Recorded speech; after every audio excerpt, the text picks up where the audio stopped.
I think we can all relate when we say we want to have a good balance between today and tomorrow. I don't want to be so focused on the future that I miss what's right in front of me today. But at the same time, I have to have a certain amount of focus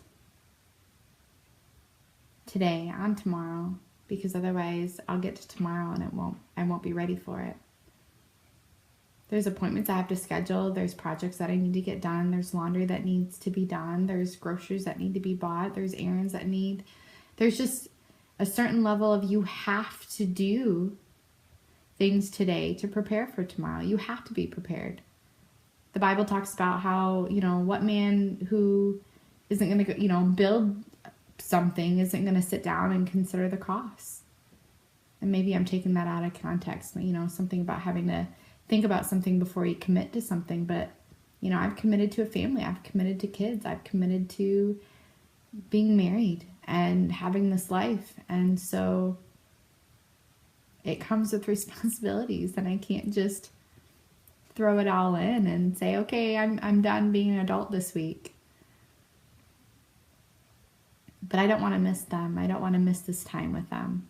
But I don't want to be so focused on the future that, I miss that time. But I have legitimate things that I want to work towards, that I want to see happen one day. And if I don't give any consideration or thought to those things, then will they happen? I can't assume that I can just sit back and let God and other people make it all happen for me. So there is this balance of back and forth. So how do I make that happen? How do I have that balance? It's a moving target that I'm trying to hit every single day, moment by moment. And it's very exhausting some days. So I start in prayer. I start in obedience. I start by listening to that voice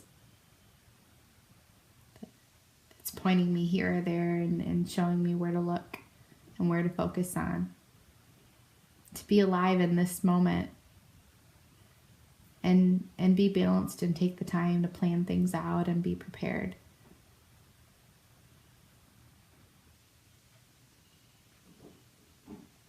Being prosperous in our life doesn't equate to just a monetary value to things you may own, but prosperous relationships, a prosperous family,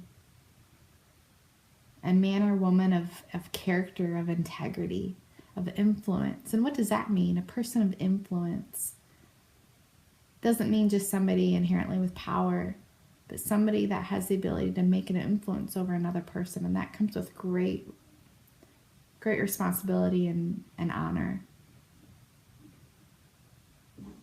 Be obedient to what God has called you to do, his call towards you. He loves you dearly and has amazing plans for you that inherently you specifically are equipped to fulfill.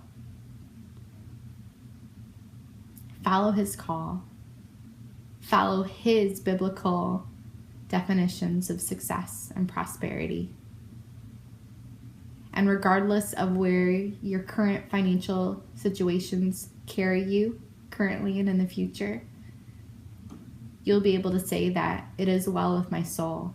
And I am rested in that peace, being faithful in what God has got in my hands right now.